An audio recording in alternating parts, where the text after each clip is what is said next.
Агроразвитие җәмгыятенең Солдакай бүлекчәсендә кичке савым вакыты терлекчеләр малларга азык салып, сыер савучылар үз сөтле бикәләре янында мәш килеп йөри торган сәгатьләр.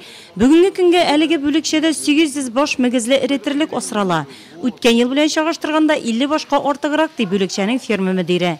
Бүгенге көндә безнең дәүләткә сатабыз 1500 килограмм сөт. Без бер сыердан 10 килограмм сөт савабыз.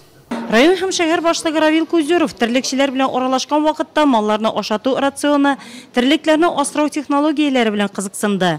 Хуҗалыкта кышкы чорны ныклы әзерлек белән башлаганнар, терлек азыгында мулдан әзерләгәннәр. Солдакай һәм Якушкина бүлекчәләрендә малларга шрот ашата башлаганнар. Хуҗалык белгечләре сүзләренә караганда, шуңа бәйле сөт саву буенча күрсәткечләр дә әйбәт. Сыер башына 1 килога белән бирелә, аны раздойга полусахарид апаттылар, ул бөтен сыерга бирелә, ансы 60 грамм белән. На сегодняшний день мы даем по хозяйству молока больше на 2 тонны. Бүгенге көндә хуҗалык буенча сөтне үткән елның бу вакытына караганда 2 тоннага күбрәк савабыз. Терлекчелек буенча яңа нормаль стандартларга күчтек. Ул башлыча миксер белән ашату, ясалма яки табигый юл белән терлекләрне каплату. Увеличение сервис периода правильно. Агроразвитие хуҗалыгы 2 ай элек яңа инвесторга Дмитрий Панинга тапшырылган иде. Яңа инвесторның максаты терлекләрне ашатуда, каплатуда яңа технологияләр куллану. Иң беренче чиратта кул хезмәтеннән котылу. Я сейчас готовлю контракты на...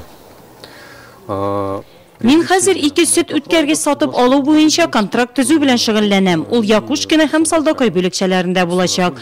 Кул хезмәтеннән китеп, югары сыйфатлы сөт саварга планлаштырабыз. Яңа елдан яңа технологияләр буенча эш итәчәкбез. Аның беренчесе ул муенчак сыерга кигезелә һәм аның буенча терлекне каплату вакыты билгеләнә. То, что мы разговариваем.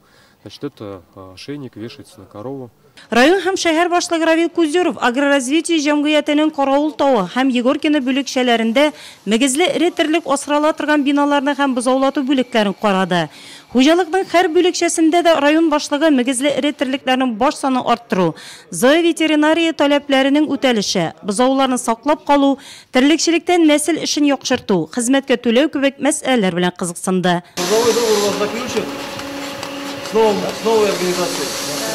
Трехразовую дойку у нас кормим, и шрот даем, и полисахарид. Сыерларны 3 тапкыр савабыз, шрот ашатабыз, полисахаридны азыкка сибеп бирәбез. Шуңа да сөтнең күләме артты.